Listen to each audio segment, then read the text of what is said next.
Okay, no. What the hell? What is this? What in the world is this statement? The Vancouver Canucks posted this on Twitter. GM PATRIK ALLVIN provides an update on Filip Hronek. And you can see the statement. Doesn't seem like something that PATRIK ALLVIN would say, but it is the statement from ALLVIN. The reason I say that is because, take a look, firstly, the font is kind of weird. Secondly, let's read it together. GM PATRIK ALLVIN announced today that Filip Hronek underwent a successful lower body procedure and will not require surgery on his upper body injury. Hronek will be out approximately 8 weeks. And there are a lot of people saying, okay, wait, what? Hronek had an upper body and a lower body injury? He had both of them at the same time? He had surgery for a lower body procedure, and he also has an upper body injury that does not require surgery. Okay, this guy is like Frankenstein's monster, all tattered up and stitched back together. What the hell was going on with this guy? He can't be serious that this all happened on one play, right? I mean, lower body procedure. What could have happened there? What caused Filip Hronek to end up getting lower body surgery? There are a few other people that are replying to this tweet in a pretty satirical way. I mean, people are talking about the writing of the post, they're talking about the statement. It is interesting how it says, like, statement from ALLVIN.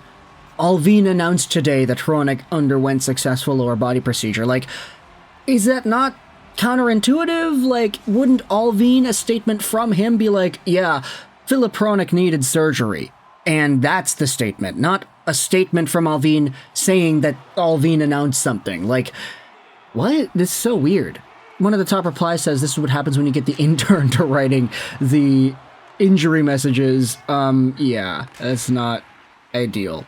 Anyways, with this timeline in mind, we've got 2 months for Phil Hronek to be on the stash, and he'll probably make a return in February. That's what the timeline suggests here. You know, at the very least, I feel like Vancouver Canucks fans have kind of gotten accustomed to extremely long wait times on their guys to come back from injuries. It's been kind of the pattern for years now, from Brock Besser to EP to even some of the other guys in prior years, the Derek Dorsetts who never returned, the Tucker Pullmans who never returned, the Tanner Pearsons whose hands got infected with stuff, and then even more injuries after that. So this is not like the most unstomachable thing for Canucks fans, but it does suck.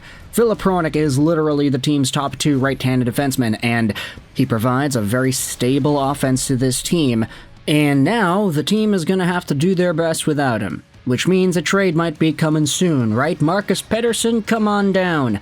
Ivan Provorov, come on down. David Savard, come on down. Chris Letang, come on down to Vancouver. Nils Höglander, sorry. Your role on this team. Oh boy. When it comes to the Vancouver Canucks and the trade situations, we've been talking about this all week. How guys are on the market, how guys could be on the move, how Nils Höglander looks like his future in Vancouver is no longer. And now a number of things are going to happen. The Canucks are probably going to have to go out there and address their goaltending somehow. They're also going to play Quinn Hughes like he's Eliud Kipchoge going out there for hours on end. Yeah, that guy's never going to get a break. He almost played the entire overtime against Detroit. And now, this decor is his. There's nobody else that is going to even come close to Quinn Hughes and his cardio levels by the time Filip Hronek gets back onto the team in February.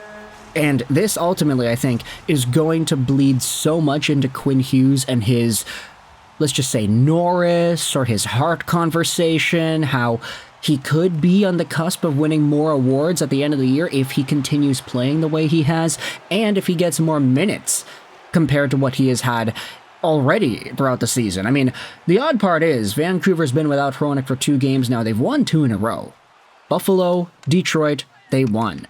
Now they're playing off against the Minnesota Wild today, and to be honest, like, if I had to place a moneyline bet on it, I don't think that Minnesota is going to have a difficult time dealing with a Vancouver Canucks team that lacks both JT Miller and Quinn Hughes, not to mention Thatcher Demko. As much as we can believe in and we love Kevin Lankinen and Artur Shilovs, okay, maybe just Lankinen at this point, Minnesota is a wagon this year. They've been so good. Kirill Kaprizov and Matt Boldy have been torching the league.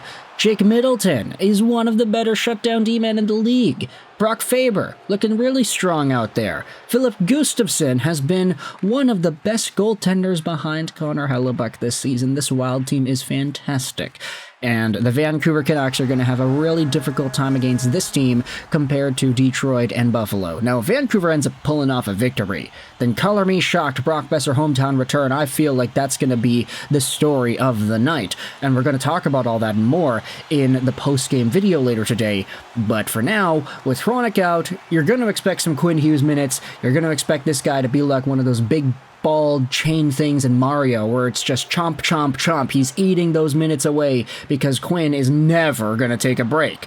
He kind of has no choice but to do that. So let me know your thoughts in the comment section below about a few Canucks things. Firstly, it is the Hronek injury itself. What are your thoughts on the wording of this statement? Upper body, lower body.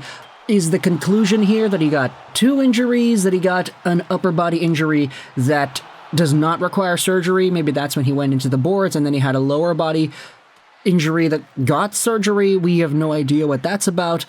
A lot of things going on with Filip Hronek. No wonder it was like, yeah, we needed to wait a few days and get a whole bunch of opinions before we could actually give out a timeline. 8 weeks is that timeline, man. Filip Hronek already missed a good chunk of season time 2 years ago when he was acquired by Vancouver in that Bo Horvat trade. Then he had a great year. Last year, relatively speaking, a great year compared to most other defensemen, a great year. It was a lot better at the beginning of last season when he was a point-per-game guy and had a point streak that was like 10 games or whatever, but he fell off after that. Kind of funny. Anyways, now, Hronek was still providing some pretty strong play. Now he's going to be out. Vancouver might have to make themselves a trade or something at some point in the next little while here. Niels Höglander, sorry, you are out. And then Quinn Hughes is going to be forced to run multiple hyper-marathons and just make sure that this Vancouver Canucks team is staying afloat. If there was any time for JT Miller to come back, oh yeah, now would be the time. But of course, road trip, right? They gotta wait until they get back in Vancouver, and then we'll see what happens. This team. Injury worries. This did not happen last year. I mean, it was always sort of an anomaly last year. Last year was kind of the perfect season, was it not? The team was shooting on a PDO bender. They were winning all these games by shooting what little opportunities they had, and they were always going in. And the team was really healthy. Nothing really significant like we have been seeing out of guys this year, with Thatcher Demko out for most of the season, JT Miller leave of absence, and now Filip Hronek, and Brock Besser was out for a while, and Dakota Joshua had cancer, and yeah, it's kind of difficult being a Canucks fan in 2024, 2025 with those higher expectations. So let me know your thoughts in the comment section below about the Filip Hronek injury. I hope you enjoyed this video, and bye.